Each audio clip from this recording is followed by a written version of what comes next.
Halo adik-adik, hari ini kita kembali belajar di rumah untuk menghindari penyebaran COVID-19. Kali ini kita belajar sains bersama Kak Herman ya. Ayo siapkan alat tulis dan bersiaplah menjawab pertanyaan. Kerjakan pertanyaan ini sebagai tugas dengan bimbingan guru atau orang tuamu ya. Ayah dan bunda, dari tayangan hari ini anak akan dapat mengembangkan kompetensi literasi, yaitu memahami paparan lisan tentang topik yang dikenali, mengidentifikasi ide pokok, dan beberapa ide rinci dalam paparan tersebut, menjelaskan kembali dan menanggapinya menggunakan pengetahuannya. Sekarang, mari kita simak pelajaran dari Kak Herman.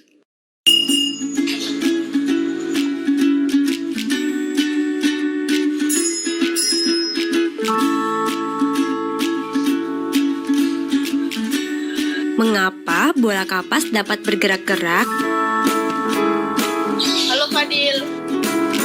Halo Arik.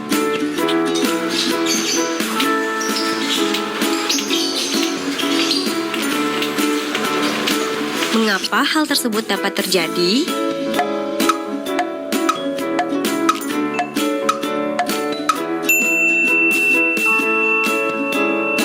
Halo Sobat X-Science, jumpa kembali bersama Kak Herman dalam program kesayangan kita, X-Science, Eksplorasi Sains.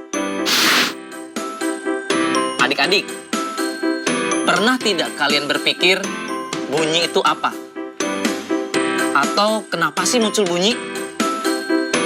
Kakak kasih ilustrasi ya. Jika kalian sedang terdiam, tiba-tiba kalian memukul meja.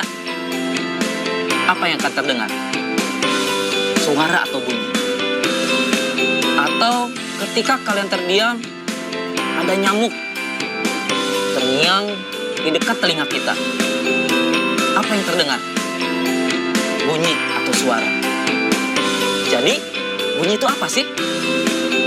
Bunyi adalah suatu gelombang yang dihasilkan oleh benda yang bergetar.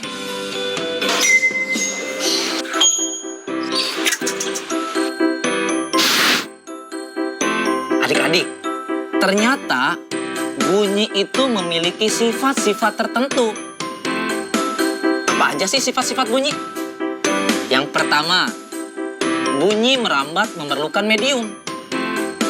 Perambatan bunyi dapat terjadi lewat medium, baik itu padat, cair, maupun gas.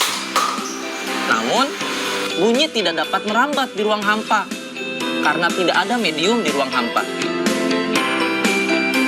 Yang kedua, bunyi dapat dibiaskan. Pastinya adik-adik pernah mendengar suara petir kan? Kalau adik-adik dengarkan secara seksama, suara petir di malam hari akan terdengar lebih keras dibandingkan di siang hari. Kenapa coba? Pada siang hari, udara di permukaan lebih panas dibandingkan di malam hari. Akibatnya, kerapatan udara di siang hari jadi lebih renggang dibandingkan pada malam hari. Perbedaan kerapatan udara inilah yang menyebabkan bunyi dapat dibiaskan. Yang ketiga, bunyi dapat dipantulkan. Pantulan bunyi terjadi ketika bunyi mengenai suatu penghalang, sehingga dapat terjadi gema ataupun gaung. Gema, gaung, apa itu gema? Apa itu gaung?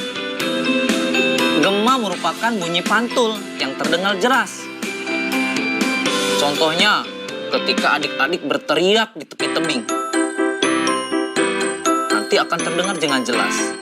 Sedangkan kalau gaung adalah bunyi pantul yang terdengar kurang jelas.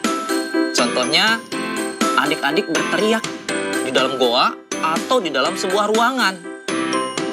Biasanya adik-adik akan mendengar suara yang tidak jelas.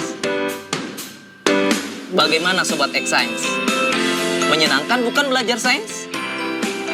Nah adik-adik, sekarang waktunya menjawab pertanyaan. Pertanyaannya adalah, Ali berdiri di sebuah ruang besar dan Budi berdiri di tengah sawah jauh dari kampung.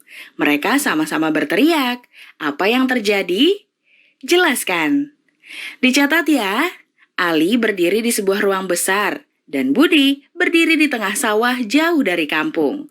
Mereka sama-sama berteriak. Apa yang terjadi? Jelaskan. Jawablah pertanyaan ini sebagai tugas dan kerjakan dengan bimbingan guru atau orang tuamu.